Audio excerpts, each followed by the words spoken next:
to the North Group. Security, refined by intelligence.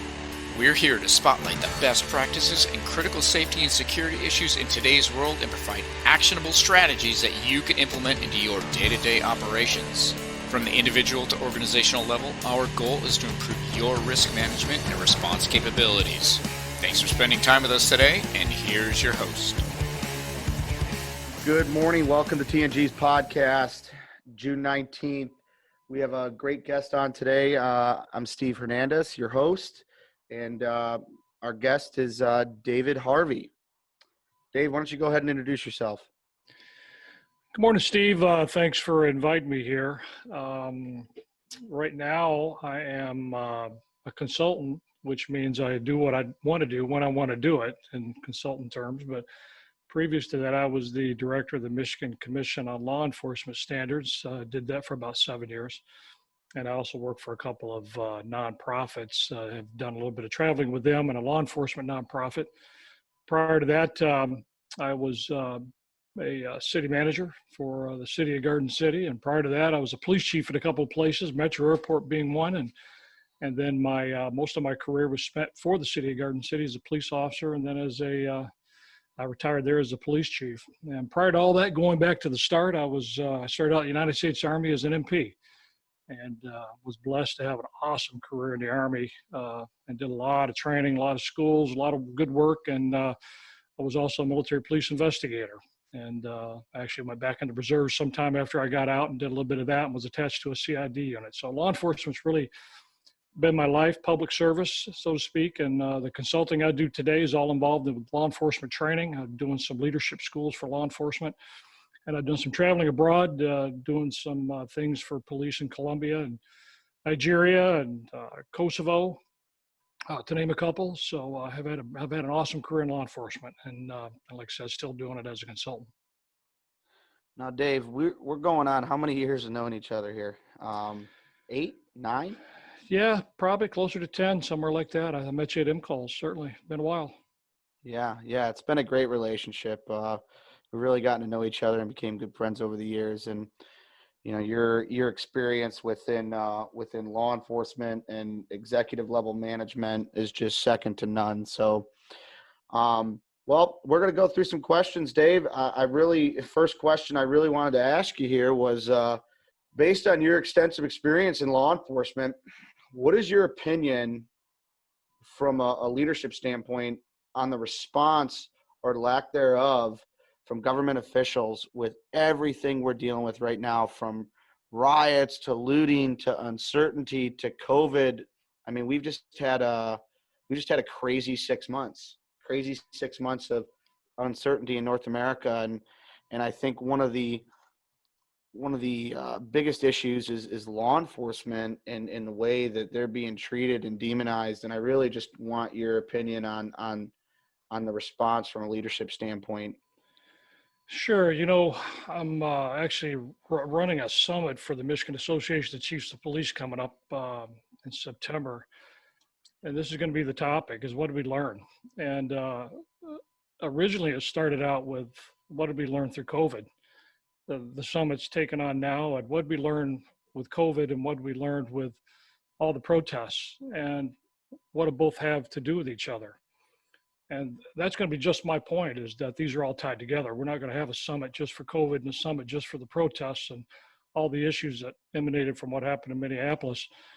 You know, what we learn and what good things did we do, because, you know, we screw up, and what did we do right? There's some things we did really good, and how can we do that again? My perception is, you know, it's hard for me to say what one chief or sheriff did was right or wrong. It's, you know, you got to make that decision based on the scenario you had, like the sheriff in Genesee. Gutsy call. I give him a lot of credit for what he did, taking off his body armor and walking out in the crowd and saying, hey, let's talk. I'm not a big fan of, I think, a chief who laid down on the ground and had his hands tied or something like that. I think there's just so far we can go. I think, you know, acknowledging the protesters, and where COVID ties in, not only acknowledging, but understanding that some of this is born out of the stress that we've all been under. And maybe it was a lightning rod that happened in Minneapolis to set this thing off, and everybody was already frustrated, especially, you can imagine being locked down if you're in the inner city and you got nowhere to go. If you live on 4 acres in a house away from people and you got things to do, it's one thing. But if you have little and you're trapped inside your home, it just builds up anger and animosity, and then it just takes something to set it off. So how do those two tie in? And I think understanding that is something from a leadership standpoint of how does all that work in, and then meeting with these people and understanding where they come from. So I think leadership has done some good. I think they've done some stuff that's not so good. I hesitate to say, one chief did right, one chief did wrong. I could pick out some really good things. I really applaud the Dallas police chief. I'm proud to say she comes from the Detroit Police Department, Chief Renee Hall. She did an excellent job, I think, with standing up to some protests that happened out in Dallas. That's on the good side. On the bad side is in Seattle, we vacated. I'm not an advocate of vacating public buildings and allowing people to take over. Sure, if the odds are overwhelming for a few officers to try to maintain a building or something, that's one thing. Like in Minneapolis, maybe they should have vacated, but at some point we need to go back in. And I just think it sends the wrong message that we allow people to take. Because here, for me, a leadership in law enforcement is that we in public, and this is my city manager's point of view too, is I work for everybody. We work for the protesters, we work for the non-protesters, we work for everybody in the middle. We work for everybody. So if I'm walking away from a government service or a government building, those are taxpayer dollars. If I was a Seattle taxpayer, I would be asking what my dollars have paid for these buildings and streets. And you either give my tax money back or go get that back, because somebody, I should be allowed to use that as well. So, we got to remember we work for everybody, and we can't just acquiesce too far one way versus too far another way. In some ways, I felt we have bent too far in the protests, and we have negated the rights of our other citizens who have just as many rights as the people that are protesting. So I think there's some good, there's some bad. We're going to learn a lot out of this and hopefully take it forward. We learned some things out of Ferguson. Ferguson started a lot of this too back under the previous administration. We had the Ferguson report, that Michael Brown was what died in that police interaction. The police officer was cleared. Not only was he cleared locally, but he was cleared by the Department of Justice and the Obama administration. But we still had massive protests and riots, but we had the Ferguson report, which was critical of the police response. And I agree with good parts of those reports on things that we didn't do right. Then the 21st Century Policing Task Force report came out. It's controversial, but there's some good parts of it in there, and a lot of things were implemented. So I think there's some good, and we'll do that again. There's going to be some good things that come out of this that we can all learn from. So I think from a leadership standpoint, we'll have a lot to learn, a lot to discuss as we do some critiquing of this in the future. Now, with everything going on, and I actually, we spent some time on the ground in Minneapolis recently on the security side, and with everything going on, I mean, the fear of not just being able to have the support from, responding agencies or what have you, but the fear of doing the wrong thing. Do you think that is driving, the decision for folks to walk off the job and to leave, different cities and towns and communities, to a further unsafety, an unsafe environment, if you will?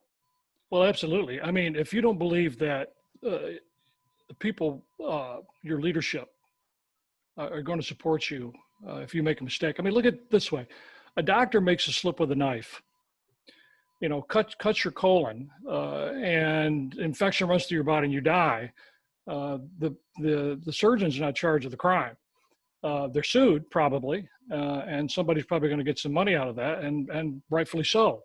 They made a mistake. That's why they have insurance. A police officer makes a split-second decision and makes a mistake. The first thing is we have, and especially these days, if it's an African American, that there's immediate protests, and then everybody's demanding charges and an arrest and incarceration before there's even a trial. So you can imagine being a police officer, getting up and going to work the next day, wondering, today, the day that I'm going to be on national TV, is today the day that I'm going to make a mistake, or there's going to be a perception? Because it doesn't matter at the end if these officers are adjudicated and acquitted. Let's say they are. Their lives are going to be ruined in the meantime. I'll share with you, I don't mind sharing with you, that I was involved in a fatal interaction back in the 90s as a police officer, and in the line of duty to protect myself and others, I had to shoot and kill a man. And it's a significant part of any police officer's careers if they have to take a fatal force in any particular incident. But then the investigation took 4 months. 4 months to clear me from I was being investigated for a homicide. So I go to work that day doing my normal job like everybody else does, and now I'm being investigated for a homicide for doing something that I'm being paid to do. That can be problematic for police officers thinking about that every day going on. It didn't bother me the rest of my career. I went out and did my job every day, but I felt I had the support of my agency and I had the support of others. So you can imagine if you don't, and the life and death decisions that we have to make in a microsecond, it can really. So I have empathy for the officers that don't show up. You could get mad and say that's their oath. They swore to do that. Yeah, they did. And that makes it problematic, but there's a reality to it. There's a reality to the fact that even if you're exonerated, your career and your life has changed forever, and you have to think about your family at home who go through just as much or sometimes worse than you do. That's the human side of the job. So I don't think there's enough. I don't think there's enough credit giving to that human side of police officers. A friend of mine was involved in a nonprofit. She's a former police officer and police chief, and she was an advisor on some police training with a nonprofit out of Washington, D.C. And they were at a big meeting in Atlanta putting this program together, which was bringing police officers and children from urban areas and children of color together. And it's a great project. They put together a great product. But at one point, the CEO, who happened to be an attorney, she was African American, she turned to my friend. They were having a discussion about police officers, and they were really down on police officers going to work every day and looking for violence. And my friend turned to everyone and defended the officers, saying, the police officers don't get up every day and think about things like that. And she was surprised when this attorney CEO said, so what do police officers think about every day? And she was surprised. She said, well, what do you think they think about? They think about they got to go to work, but they've also got to get home because they've got to get their kid to soccer, or they've got to get home to dinner, or they've got this, or they've got that, or they're going to school. They think about things like everybody else. For some reason in this country, we have vilified police officers and think that, they go home and they jump in a box and break glass in the case of emergency. They go back to work and they look to go out and hurt somebody every day. No, they're mothers and fathers and their sisters and their brothers, and they're just like everybody else. So when these things happen, the human side of them comes out. I think we have to give them a little bit of deference to that these are very turbulent times, and it would be difficult to go to work wondering if the very next traffic stop you made is going to be something that's going to put you on the national spotlight. Not only get killed, but now put you on a national spotlight. I personally, maybe another officer would say this, I'm not as afraid of a bullet as I am now the media. Yeah, that's a very good point.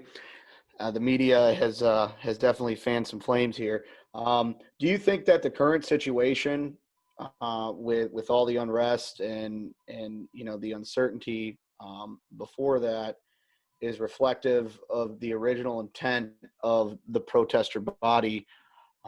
Do you think that there's agitators in the middle of that seeking different political ends? Oh, absolutely. And I've got some experience of that. Going back when I was a detective, we had an issue in Garden City where it was called a record shop. That dates me a bit, but it was suggested he had racist music and things like that. And there was this group called, back in the day, the National Women's Rights Organization Coalition. I think they called themselves NROC. I don't know if they exist any longer, but they emanated off the campus of Wayne State University. And they were organizing kids off from the high school for this massive protest, and we were alerted to it. And I was the investigator on it. I investigated NROC, National Women's Rights Organization Coalition, and I could not find anywhere where they represented women's rights. I couldn't find where they actually represented anti-racist views. From what I could tell, they were just there to agitate, and they were training our kids at our high school how to be agitators and violent protesters, even to the point of instructing them how to make different weapons. And we eventually quelled that. They did show up. There were some protesters that came, and we were able to, without anybody getting hurt, we were able to solve that situation. But I learned a lot about the anatomy of a riot. There's a very small amount of people who actually believe in the cause. We saw that in Ferguson. You saw Ferguson, the residents of Ferguson telling people to leave their town that wasn't their fight because they were burning down their town, and people were coming from all over the country. I think this is the same thing.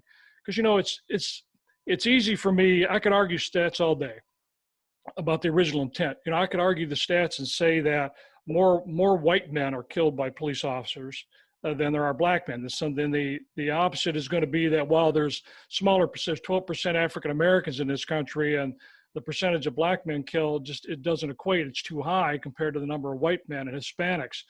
So we can go back and forth and argue. And it becomes really fruitless. We could even argue the status of discrimination. I mean, I could argue and say that based on 12% population of non-Hispanic blacks in this country, over 10% of the 116th sitting Congress is African American. So we could say there's some equality there. We had an African American president. For me, none of that makes really any sense, because it comes down to the fact that if you feel like you are being discriminated against, you're being discriminated against. Perception becomes reality. So I have nothing but respect for these people that come out who truly believe that in the African American community that law enforcement is targeting them, and they feel like they're being discriminated against, and they feel like the percentages just don't equate. So I can understand that there's a level of, and I think every police chief, every police officer I know personally can understand that. We understand, you know, if you could be in the safest environment in the world, but if you don't feel safe, you're not safe. You could be in the most unsafe environment in the world, but if you feel safe, you're safe. So if you feel discriminated against, you feel that there's some racist issues. So who am I to argue that, other than to sit down and try to convey to you that I'm not doing that? So I think there's a legitimate place for that argument and discussion in our country with law enforcement and anybody of color. I mean, it wasn't that long ago when these wars started overseas, and then 9/11, and I was the police chief at the airport after 9/11. But you know, we had Middle Eastern and Arabic population. I was dealing with the Arab American League coming out of Washington almost weekly to meet with me because they felt we were targeting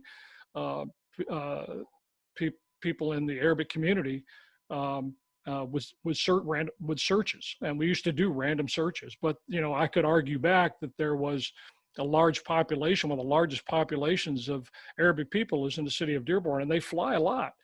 So there was a high number of people flying through the airport. So yeah, when we do random searches, more than likely somebody of Arab descent is going to be a person that's going to be pulled over.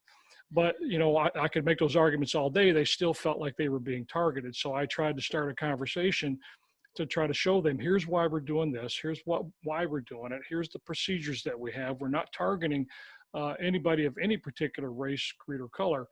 We're just trying to protect the airport. I think those are the good conversations. So going back to your original point, and I know I'm coming a long way around it, is to say that has it been hijacked? I think it has. And I think there are people that just want to cause dissent and have ulterior motives. I think there are people with the original issue understand that. I've heard some speak out and tell people to get out of their issue and not make it theirs because they've changed it. And so yeah, I agree. I think it's just grown out of proportion. And I'm sorry, I'm just on the side of, I don't care how bad it is. There's no reason for violent protest and looting. I don't care. For me, you just can't make that something that is real to me and say that's the right thing to do. There's reasons for protests, and I understand that people want to be heard, but when you start looting and tearing down and burning buildings and public property, it's gone way too far, and I think there needs to be a response. Yeah, and I mean, I just got to add, right, for our listeners. I mean, my opinion of the George Floyd case is, I feel for Mr. Floyd and that family. I think that, I personally think that an officer was in the wrong. I think that was you know, uh, very much an excessive use of force. But I also think that that situation has also understanding that we can't just go kill cops now because of one bad apple. We can't endanger, our the men and women that answer the calls for service when nobody else is coming. When a single mom is home with her kids and there's a break-in. I mean, I think that we need to be a society that bands together, does the right thing.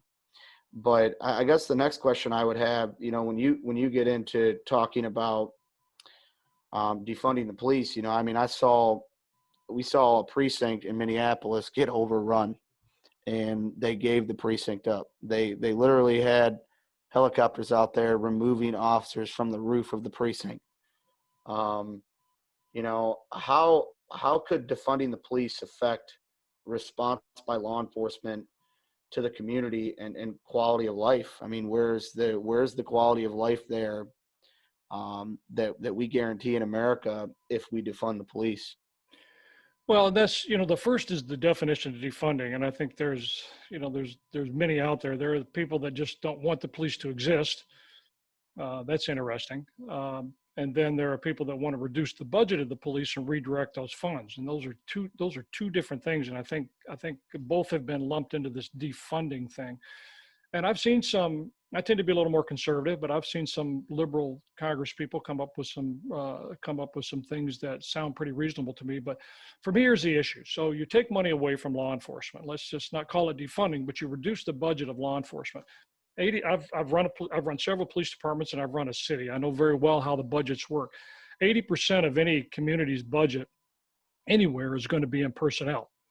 So when you cut a budget, especially as large as the ones that's been proposed in New York City and elsewhere, you're cutting personnel. So the less personnel on the street, obviously you get the less people to do the work. Now, well, that's fine. Okay. So you say, I take the money away, I'm going to reduce personnel, but I'm going to put the money into this program.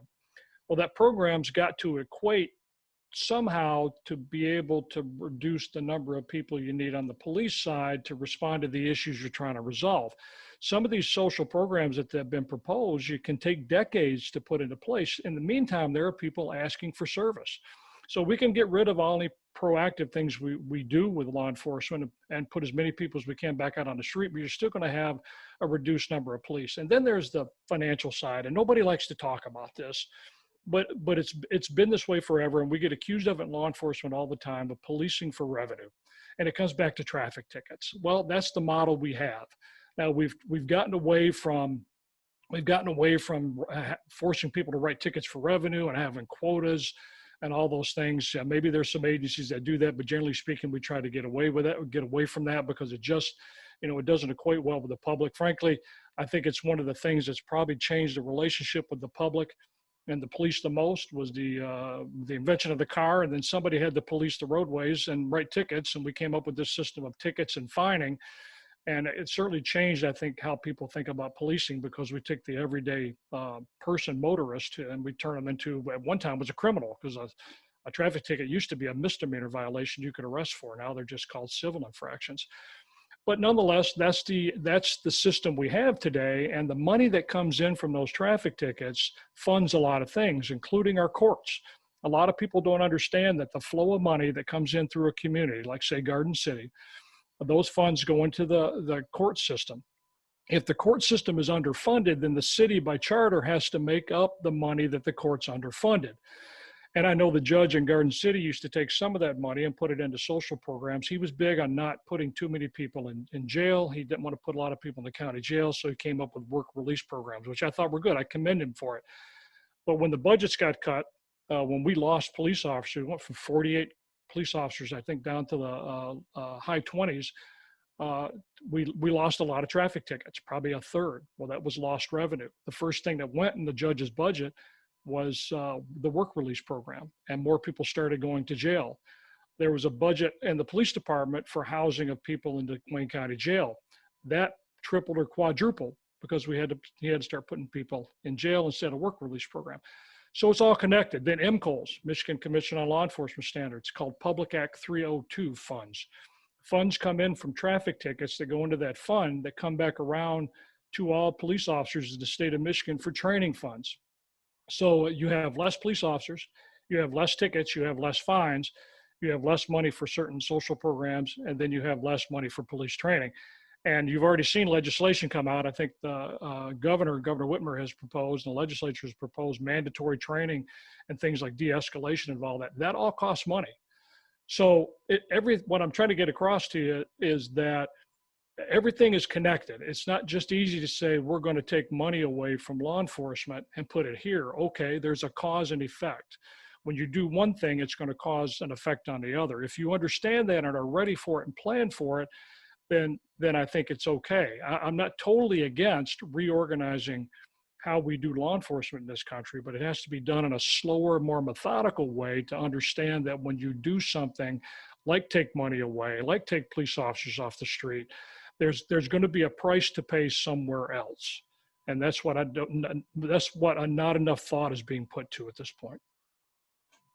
Now, so how do you feel about, crimes that could affect, corporate entities such as like workplace violence, retail fraud, larceny, and continuity? I mean, the security industry, which we live in at our day job here. How do you feel like defunding the police or discontent with the police will drive those topics? Well, I think we're getting to a point where law enforcement's communities, not law enforcement. Here's my main point I wanted to make earlier too, is that law enforcement works for the communities. I mean, the police are the public are the police, quoting Sir Robert Peel going back to London, and that still holds true today. So law enforcement does what the communities tell them to do. So if you want change, okay, we'll make change. And I think if we're going to do that and you want the law enforcement to be smaller but more targeted, I'm okay with that. I am actually a fan of that. When I was a city manager, I always felt that government should only do what the private sector can't do. As an example, I think that government should be involved in our water system.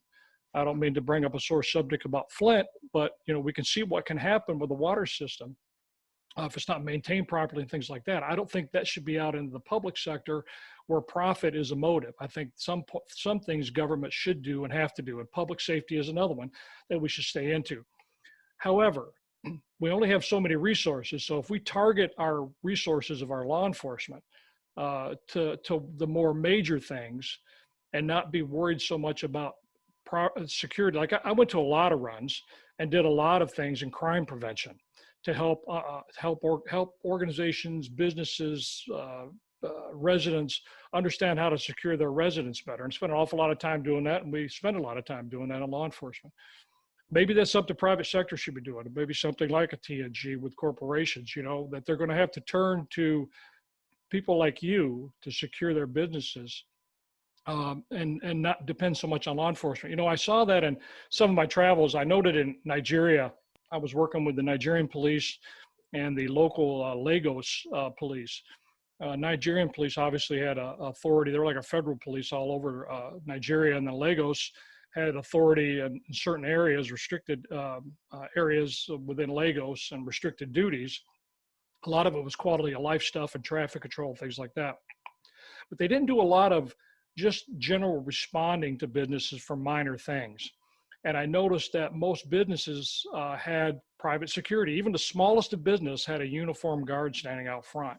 Now, I'm not advocating that for our country, and I'm not advocating that law enforcement completely get out of the business of responding to a lot of things, but we ask our law enforcement to do a lot of things, and almost too much. We spread them thin. We go to neighbor troubles and business disputes and take check fraud complaints and all the above, and we respond to violent people, drunk driving.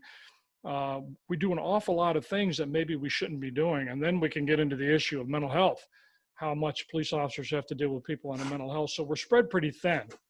Having said that, if we're going to reduce and we're going to target what the police do, then leave the law enforcement for the things the private sector can't do. And I think that businesses are going to have to turn to other people, other professionals out there to help them secure their business, take responsibility for themselves. And to me, that's the way it ought to be done. I mean, we're all in this together. It's not just for law enforcement to secure your property. It's for you to take some responsibility, even as a homeowner. You're responsible for keeping your own doors locked. You're responsible for maybe putting a security system in, those kind of things. Locking your car at night instead of leaving it in the driveway with your window down and your door open and everything in it is exposed to the criminal. The police can only do so much. So I think going forward, I think there's probably an opportunity there. Probably in the private security business, and then working in conjunction with law enforcement. I think it could be a good marriage. It should be, and I think it would probably serve everybody well. Yeah, I mean, when we talk about law enforcement being proactive and in our industry, reactive, right? Our industry is half reactive, half proactive. You talk about the proactivity between law enforcement and then the reactivity between law enforcement. I mean, law enforcement is primarily reactive, right?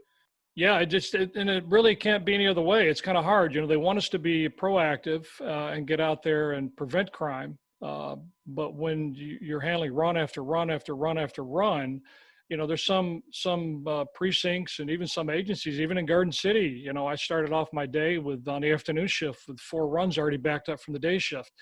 You can't do a lot of proactive things. You're just responding to crimes as they come in. And you try to do some reactive or some proactive patrolling where you've got some free time, but hopefully you have free time. And then that comes back to the whole question of reducing police officers on the street.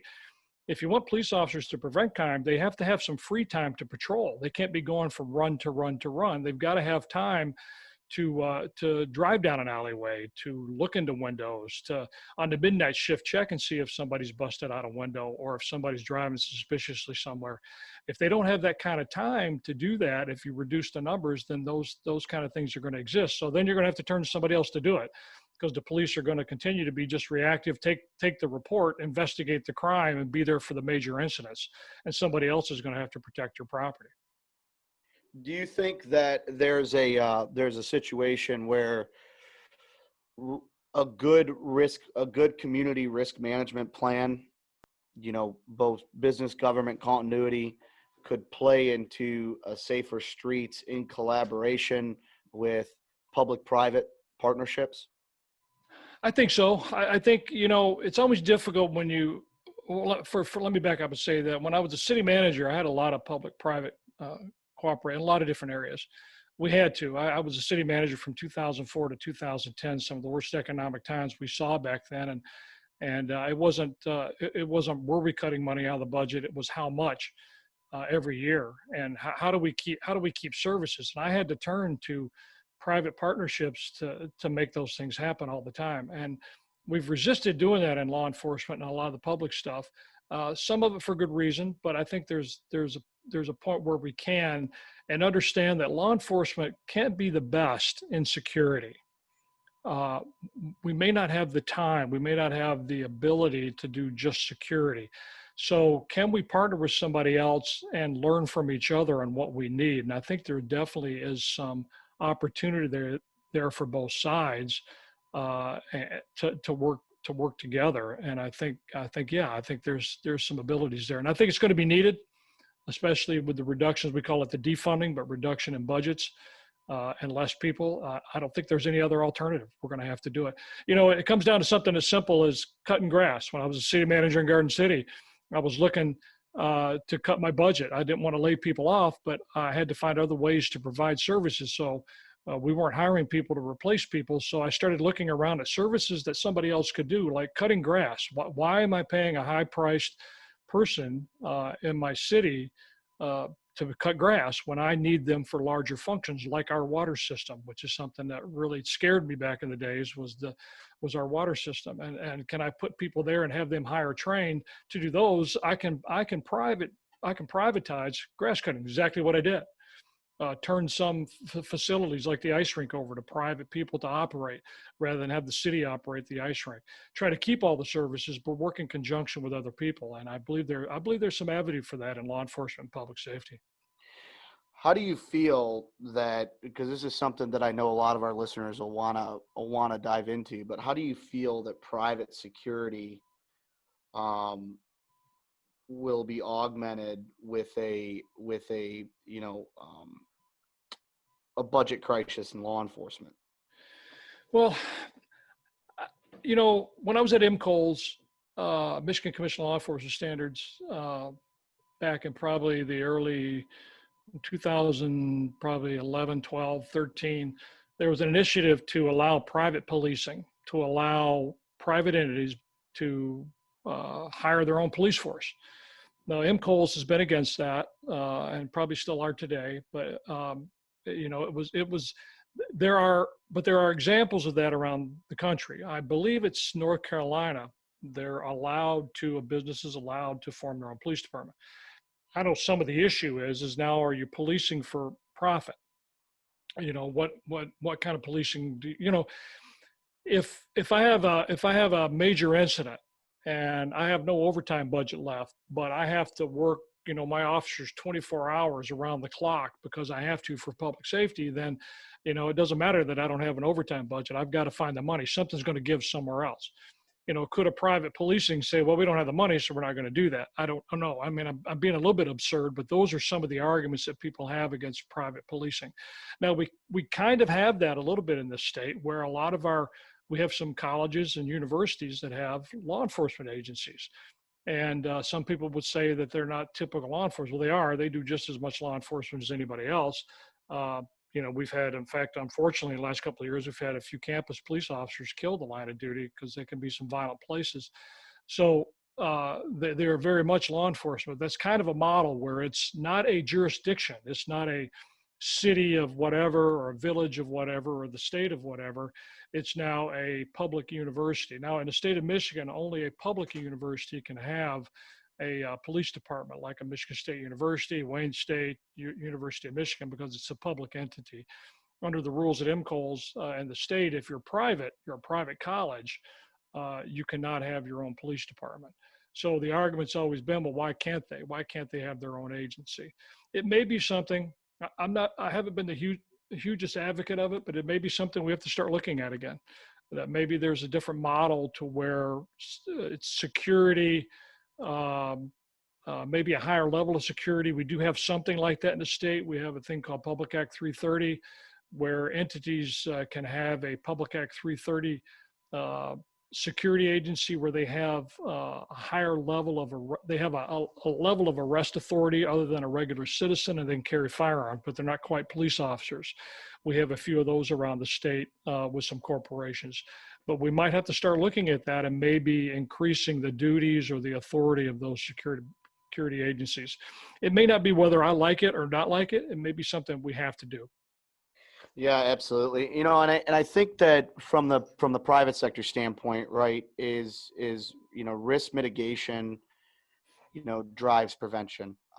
Where we can see that, let's just talk, simple physical security, right? We put more lighting in a parking lot, we put more access control around a building, and that's going to mitigate police response to that building, because it's harder to get in. It's more lit, an adversary body isn't going to want to draw attention to themselves. Making a hard target, right? That's a concept which I think people in our trade constantly attempt to do. And even in law enforcement is, right, I want to be a hard target. I don't want to be an easy target, which kind of leads me to a next point that I want to bring up. What do you think about not fixing a broken system for training, but to better train law enforcement, kind of like we do in the private sector, right? Or in the contractor world, there's, a better facilitation and education to help society understand that we all have to, kind of work together to build a better security understanding. Just from we've dealt with this, you and I professionally, law enforcement agencies don't want to pay for tier 1, tier 2 training. They really don't. But FBI HRT does. The whole community on the federal law enforcement side down at FLESC, right? They bring people in the military community to talk tactics and strategy. And I think that when it comes to risk mitigation, the foundation of what we do in the private sector was learned from the military. As much as we don't say the words risk mitigation in the military, but it's kind of the foundation in which we analyze and assess threats to understand, escalation of force continuum and those different things. So, I mean, do you think that, to go back to the question, do you think that instead of fixing a broken system, because I don't necessarily think the system's broken. I think the criminal justice system's always going to be broken. I think that's a hard fix. But the law enforcement training and communal understanding of what law enforcement needs to do, how do we address that issue? Well, I think we got to, even in the law enforcement community, but I think the public also has to understand that law enforcement is in a continual state of change, and it's meant to be that way. Why I say that is that it can't be stagnant because the world is not stagnant. Our communities evolve. Look at law enforcement's not that old. The law enforcement in our country is certainly not that old. Going back to the first organized policing in London, it's not been that long ago. And then the first organized law enforcement in our country, it doesn't go back that far. I mean, I started in 1980 as a civilian police officer out of the Army, and the changes I have seen since 1980 have just been amazing to me. Not only in technology, but in philosophy and the way we do things, and the education level of police officers, things like that. So it's meant for change. It should change. We should evolve. We should relook at things we used to do. What worked 20 years ago doesn't work today, those kind of things. And the public tells us what kind of policing they want. But what that takes, and where we always fall short is what it takes to change is training. We have to retrain our people. We have to hire, first of all, the right people. We have to recruit and hire the right people for the philosophy that we're trying to emanate in our law enforcement agencies. That's the first failing. Sometimes we don't attract the right people. We have to do a better job of background checking to get the right people in the door. And then, because you look at it, you're putting a police officer out there with a badge and the authority to restrict somebody's constitutional rights. Most judges can't do that. You're putting a weapon in their hand of some kind to take some kind of forcible action, maybe up to and including death, that not a judge or anybody else in our country has.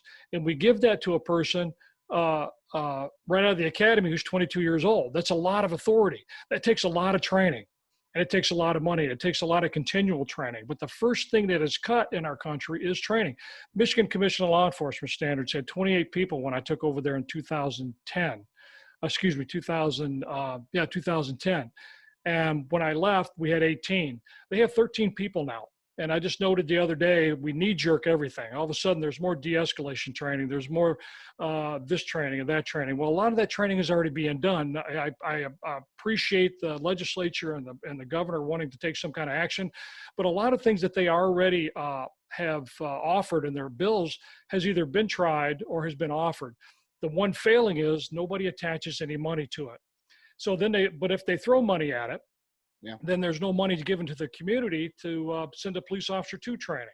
So you got to backfill overtime. Somebody's got to work. At some point, somebody has to work and respond to the incidents that are being reported to the police, and law enforcement doesn't have the money to do it. So it's the thing nobody wants to discuss is that, we're going to force training and we need more training, but how are we going to pay for it? And what is good training? A lot of it's turning to online training, which can be great stuff. But we're finding that especially for law enforcement, and this really goes throughout everybody, is how we learn. There's been a lot of science in how we learn for the brain. Mostly we don't mature until we're 24 years of age. And then most people learn through actually doing, not just reading. So what we tried to do in law enforcement, what we've been doing, we're doing at MCOLS, is changing most of our training over to scenario-based training, putting officers through scenarios. So for instance, if you want somebody to learn cultural diversity, instead of lecturing them and reading them from a book and having them take a test, let's put them in a culturally diverse environment, even if it's play acting, and let them deal with the particular situation. And we do that in the academies. We blend our training all the time. Traffic stop training, we may have a person of color be the person they're stopping, and the person of color has a particular issue of racism, and the officer has to deal with it. So they're not only dealing with the traffic stop, they're dealing with some culturally diverse issues as well. So we're trying to do that more in law enforcement. That takes time, it takes money, and it has to be continual throughout an officer's career. Because look how our society changes. I mean, I was in a meeting in Grand Rapids several years ago, representing the state through MCOLs, and we were meeting with the LGBTQ community. And the leader of the LGBTQ community was explaining to us a particular verbiage, and I won't use it here on the radio, but it was a term that I would have perceived as negative. And he was trying to teach us how you can say the word, this terminology, one way was okay and one way it wasn't. And I looked at him and I said, I don't know how I train that in my academies. I don't know how I do that. That's difficult to do. And then they were talking about a new group in the LGBTQ community that existed, but they hadn't put a name to it yet. And they had been accusing us of not being sensitive. And I said, well, you haven't even identified a name for this. How am I supposed to train that? And how am I supposed to keep up with that?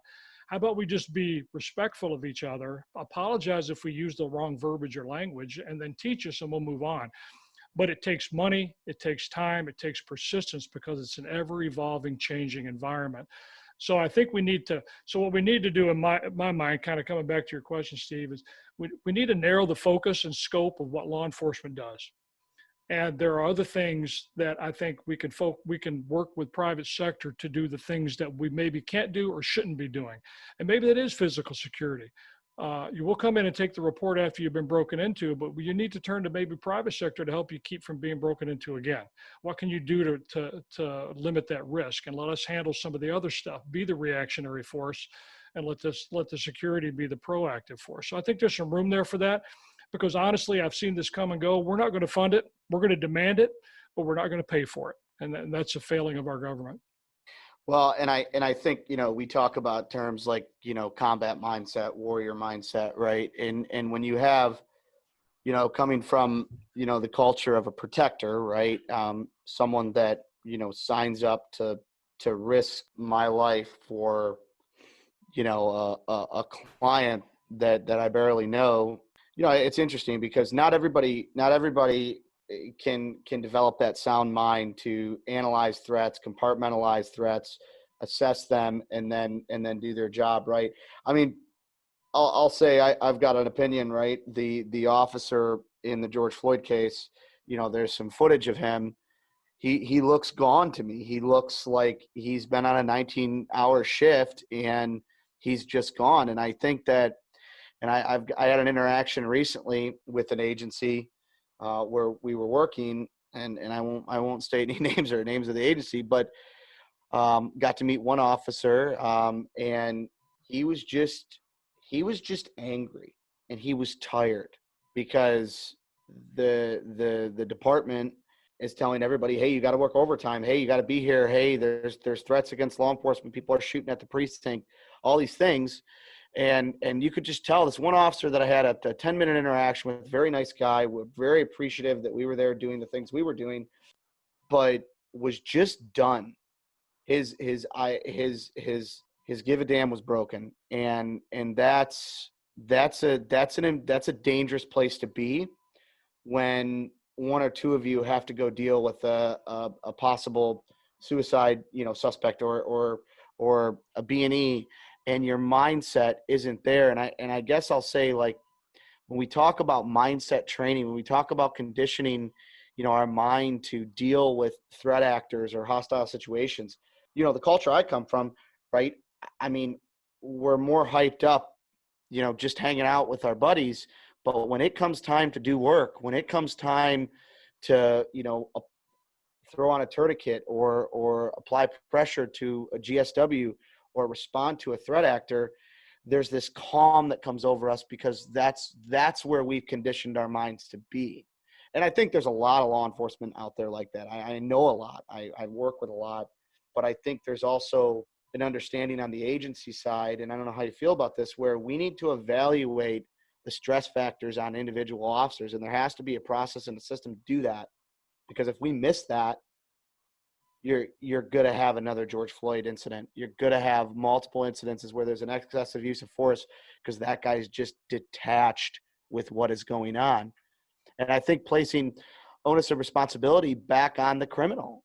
Why are we responding? Why are we responding? I mean, it's like, if I shoot somebody in my home and you show up there as the responding agency or the officer, it's all about what I say. If I say, hey, I just smoked that dude because I didn't like him, that's going to be an issue in the report.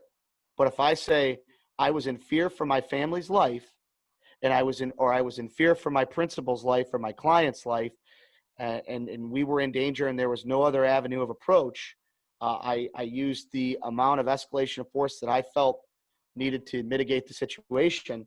It's going to be a much different response, right?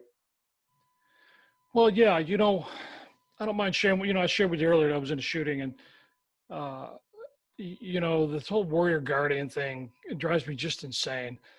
It's even in the law enforcement profession. I have this argument with some of my colleagues about, they believe it's one or the other, and the public sees it as warrior versus you're only a guardian, you're not a warrior. It's confusing, but you have to be both. I mean, in the shooting that I was in, unfortunately, I had to take a man's life. I had to shoot him. The very first thing I did was I jumped up and tried to stop the bleeding. Those are two very distinct, different acts and thoughts that you have to do immediately. So we ask our police officers to do that every day. And so in the meantime, you have to make sure that you have somebody out on the street who is mentally sound every day, because you're having to make those kind of judgments. You can't be having a bad day and be mad and say, nah, today I'm not going to do that. I'm not going to help that guy. He tried to kill me. Why would I want to help him?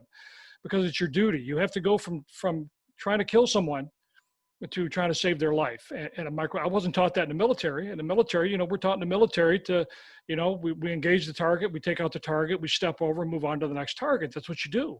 At least that's what we did, when I was trained. Now as an MP, obviously we were trained a little bit differently, but still, and yet it was still not like civilian law enforcement. I had to kind of be retrained when I joined civilian law enforcement. But that's the mindset.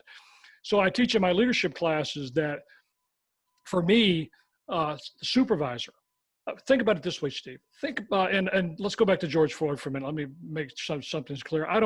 There's no way I can come close to saying what that officer did was right. I mean, what he did was horrible. He's not been trained that way.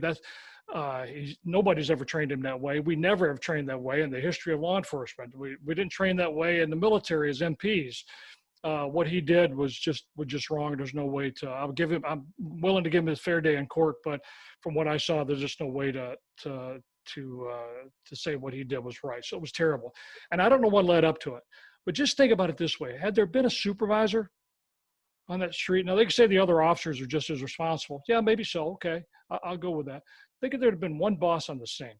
This is the other thing we have a major problem with. When we cut police and we cut positions, we end up cutting supervision. So there's no supervisor out there who it's not only the good thing to do, the nice thing to do, it's their job to intercede, to go in and grab that officer by the shoulder, pull him off that guy's neck and say, what are you doing? Stop. And I can tell you examples after examples after examples of law enforcement supervisors who have done that, and I've seen do that, and I've done that, or I've had that done to me, because you get in the midst of a fight, you get in the midst of a high adrenaline situation, sometimes you can't turn certain things off. You need somebody to jump in if you can't. And you also need to know, for that supervisor, you need to know your people. That's a mantra in my leadership classes I teach all the time. Is you need to know your people. You need to know that your officer is going through a divorce. You need to know that your officer is going through bankruptcy. You need to know your officer is going through all of those. Your officer is drinking a lot. They're coming in disheveled every day when they used to come in a clean uniform. You need to know what they're doing, because you're putting a gun that they can take somebody's life and a badge that they can take somebody's freedom. And you're putting them out there every day in a patrol car making life and death decisions in a microsecond. And you have to do something about that. But I come back to the supervision. A lot of it does come to supervision, not only from the top, but a first line supervisor. And had there been one in Minneapolis, we may not be here today. Yeah, absolutely. So let me ask one more really important question, because I studying the economic side of this and even the geopolitical involvement, which we could go on for days about, I think there is definitely foreign involvement in making this situation worse. We could go on for days about that. But when you talk about, and I know we've used a different terminology than defunding, but you talk about defunding of law enforcement. How does that affect the economy as a whole? Well, it comes back to where you're going to put that money at and what are you going to do with it? Is it going to have a real effect? I mean, if you're taking that out of one pot and putting it in another, the other pot needs to work. Otherwise, you're taking it away from this pot and you're going to lose some services, and people are going to have to expect to lose some services. We're not real good in this country about giving up something we've got. So the first time that a citizen calls the police agency and says, "Hey, my neighbor is they're playing their music too loud, so I'm sorry, but we don't have anybody to send to you," they're going to be irate. I pay my taxes. I deserve some response. So, well, we're only here for major incidents now. We can't afford to come to some of these things.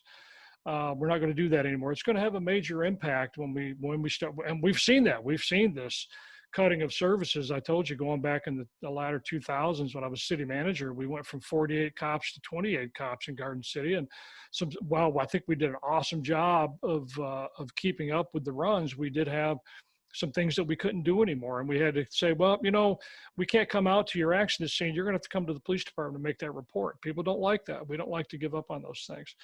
I'd already talked about the Public Act 302, the funding of training. You want more training? Here's a vehicle for money for training that was developed years ago, but the less officers, the defunding, if you want to call it, is probably going to result in a reduction of traffic violations, and there's going to be less money going into training. So you better come up with another funding vehicle to do that kind of training. And then the trickle down to the courts and then the communities, it's going to affect other ones when we start doing those things. And then the cost outside of public government, if crime goes up, we all know property crimes go up. What happens? Our insurance start going up. If the crime rate goes up, insurance companies evaluate your rate. That's the big battle going on in Detroit. I applaud Mayor Duggan. He's going after the insurance industry over the high rates that we pay in the Detroit area for car insurance. And they base the car insurance, base it off of the carjackings and car thefts. I mean, I agree with Mayor Duggan, but you can probably see a little bit of why the insurance company's into it for the profit, certainly. But that's how it gives you an idea of how they measure these kind of things. So, we got to understand that, the knee bone's connected to the shin bone kind of thing. And what you do here is going to cause an effect over here. And we have to think these things out a little bit slower rather than just throwing bills out into the legislature and signing them, demanding this, requiring that without some kind of funding vehicle or understanding where the money's going to come from. Yeah, absolutely. Well, I mean, I also feel that, the other effects are going to drive down trade, commerce, business. I mean, people are going to start pulling their companies out of Metro Detroit, out of Detroit, and move to Wyoming or move to Montana because there's still land out there to purchase, right? And nobody wants to really be in a perpetual state of fear. I mean, there's a group of us, I would say, out there that are okay with a little bit of chaos. In fact, maybe we thrive in a little bit of chaos. But I also know that, our customers on the security side, our private clients and our corporate clients, there is a level of fear right now that, COVID only started it, and this has just kind of made it worse.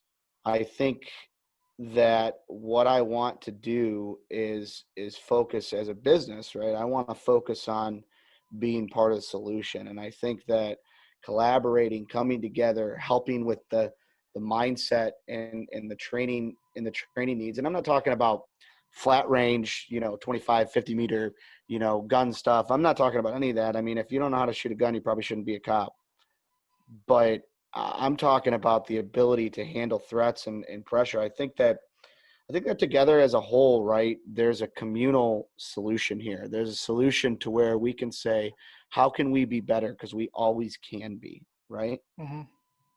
Well, we always do, we do crazy things like when something like this happens, all of a sudden, the militarization of police comes in again. I don't know how that's just an opportunist. I don't know how that got into the conversation starting with Mr. Floyd, that was a militarization thing, but that whole thing came up and now we're not going to, police departments aren't going to get military equipment. We got a lot of that. That was a good partnership with the federal government to get things that local communities couldn't afford. There's no police agency in anywhere that I know of that has a tank. They don't have tanks. They have armored personnel carriers maybe to haul their people to and from. And we did get some weapons, but those are weapons that we've needed. We've gotten other things, little things like cameras and things like that. I remember when at Garden City.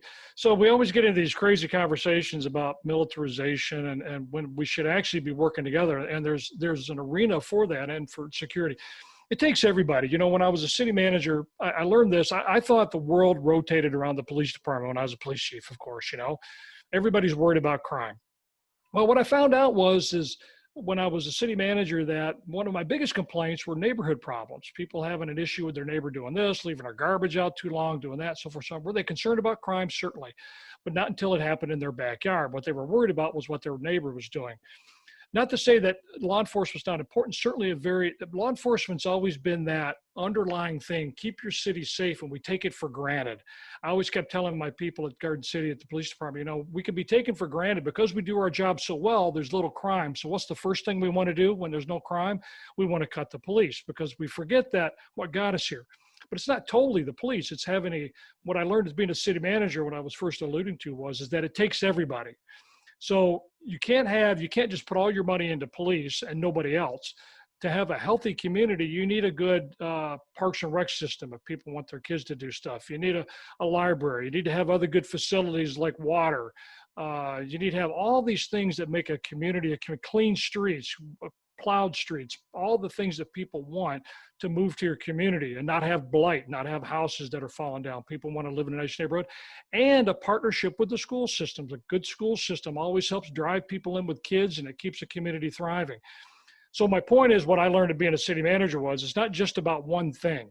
It's not just about one organization. It's about the entirety. And somehow we've got to find a balance. And I think, and coming back to your point, we've asked law enforcement for too long to do too many things. We've put all our eggs in one basket. They've got to be social workers. They've got to be security experts. They've got to be first responders. They've got to be medical responders. They have to be mental health experts. They have to do all these things, and they have to be a warrior when things go bad, because when things go bad, and somebody's running rampant through the streets, somebody's going to call the police and expect the police to get there and take care of it. And they've got to be a guardian. They've got to be the person that consoles somebody when they've lost a loved one. And we've asked these people to do just too much. So what are the things we can take away from law enforcement and give to other people? And I think that's an avenue that certainly security can have. And I think what you're doing here at TNG certainly could have a partnership with law enforcement and start a conversation about what can we do that you not so much can't do, but don't want to do and don't have the time to train, because we have to put all of our money over into this basket because we can't do this one anymore. So I think there's a lot. It's certainly worthy of the discussion and has to happen much, much more. Yeah, absolutely. Well, you know what, Dave, I really appreciate your insight. I know our listeners do as well. I mean, I guess my final question here is, where do you see, from a second and third order of effects, where do you see all of this going with the unrest and the targeting of police? I mean, there's been a spike in ambushes on law enforcement. Just when we were in Minneapolis, we had a location that was overwatching a precinct, and we had a general understanding with law enforcement that if they were ambushed in any way, we would do what we can to help them get out of that situation. And that was a great, unique position for us to be in. And, really it was just because of the guys' backgrounds that were there doing what they were doing that law enforcement was comfortable with that. But at the end of the day, when we're talking about life safety, where do we see all this going? Well, honestly, I've never been so concerned in my whole career as I have been now. And even through Ferguson, there were some downturns there. And but it just doesn't seem to be as bad. The narrative here seems to be even worse. And, call it an election year, call it whatever you want. There seems to be a really hard push. And here's the problem for the way I see it. Is we want the best and the brightest in law enforcement, public safety. How are we going to bring in the best and the brightest in the current environment? I mean, yesterday, the day before the incident in Minneapolis, law enforcement were applauded as heroes all over our country. And I think they're still seen that way by most people. The media is not reporting it that way. They're reporting the negativity, but officers are going out every day going, yesterday I was a hero for coming in during COVID, and today I'm not a hero.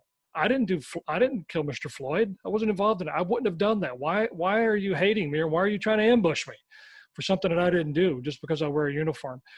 How many people are we going to attract to the profession? Good people. So what law enforcement, what all public safety do is they share your worst day of your life. You may only have one in your entire lifetime, but you're going to call, and there's probably going to be a cop or a firefighter or somebody in public safety. Generally, it's probably going to be a cop who's going to come to your worst day of your life. We don't see people on their best day. On my worst day of my life, if I call a cop, I want the best and the brightest walking in my door helping me. I don't want somebody who just took the job because they needed a job, and the best and the brightest went off to another industry because they didn't want to be vilified. They don't want to be on national TV. They don't want to be sued. Talking about qualified immunity, taking away immunity. There's reasons for that. I just put a thing on Facebook yesterday saying, research qualified immunity, read it, understand why the courts put qualified immunity in place before you make a decision.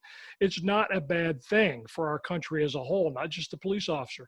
But if you're going to get rid of it, then let's bring everybody to the party. Get rid of qualified immunity for judges and prosecutors and anybody else. I mean, just make it a free-for-all. They'll turn it into the wild, wild west. So I worry about that. I worry about our recruiting. And why I worry is, when you miss a generation, people are negative. It takes a while to get caught up of people that want to be good people that want to be in law enforcement. And I can tell you from my experience at MCOLS, I think it was, I'm trying to remember the number. It was well over 50% of the officers in the state of Michigan are over the age of 40. At least that was probably it back in 2017 when I left. What that means is being over 40 means they've got 20, 25 years on the job already if they came in at 20. They're getting to or at retirement. I see a lot of officers are starting to retire. If not early, they're retiring when maybe they wouldn't have because they don't want to go out there every day to this kind of scrutiny. So then you have an age gap. You have senior officers leaving the street who have the maturity. Remember, we talked about the maturity. We don't gain a mature brain until we're 24. They've got the scenarios, the real life scenarios behind them to make good decisions. What we're left with is younger officers who have not as many life experiences, maybe not as much training, and maybe we end up lowering requirements to get more people to apply. And maybe we have a less qualified person out on the street who's responding to our worst day. That's the problem I see is we're going to have a gap. I think as a country, I truly believe in the United States of America, and I believe in Americans, and we're strong. We've survived a lot, and I think we'll survive this, and I think we'll come out of it better, but it's going to take a while. But there's going to be some years, and there's going to be some damage, I think, along the way as we get this thing out. But I think doing things like this discussion today, having a public-private partnership to fix this together. It's not one entity is going to fix this. It's not one politician. It's not one president. It's not one mayor. It's not one anybody. It's going to take everybody coming to the table, understanding what the issues are, and try to come to some kind of agreement. And not everybody's going to win. Some people are going to have to give some things. Some people are going to have to gain some things. But at the end of the day, I think we'll be stronger. And that's what I hope comes out of this. Well, Dave, I really appreciate your time. I know our listeners do. This has been very insightful. I think we should have another conversation and collaborate, more and try to implement change as we can, because we've got a pretty good working group and partnership between you and I and all of our network. I think we should, have you back on here in a month, and try to keep our listeners and society up to date on the changes that we see getting implemented, because we know there's going to be changes. And I think that, community understanding of those changes, industry understanding from the private security side is important. I think that, I honestly believe there should maybe be a committee. I don't know if it's a state committee or national committee, on private security and policing, where we talk about not just things from a threat standpoint, but from a policy standpoint, from a from maybe a threat actor standpoint, what we're seeing. But that's for another episode. Yeah, I'd be happy to come back. Steve, and I'll say in closing too, I think it's the right time because we got the right people in place.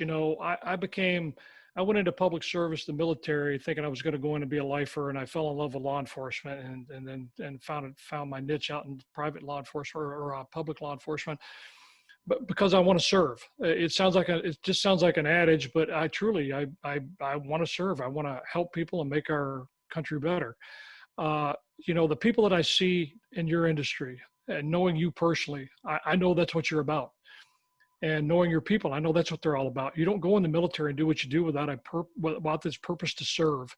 And I think with a collaboration between public and private in this, with everybody's understanding that we're here to serve, then I think we can probably come up with a pretty product. I think you're right. I think we've got some discussions to have. We've got to convince the legislators to do so, to get involved and to fund some of these things or put the laws in place to allow it to happen. But I certainly think there's some availability. I'd love to come back. I'm not afraid to talk, and I certainly like to. The one good thing about turning old is I've got a lot to say.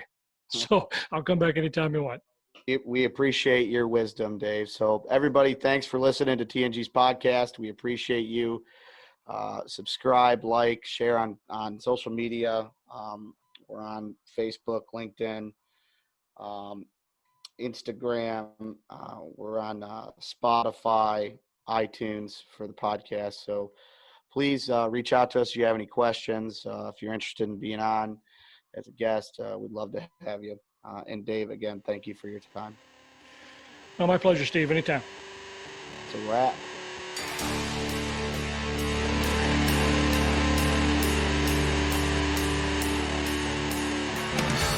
You've been listening to the North Group Podcast. We're security, refined by intelligence. If you have questions for us, they can be emailed to info@tngdefense.com or visit our website at www.tngdefense.com. Don't forget to subscribe and stay safe.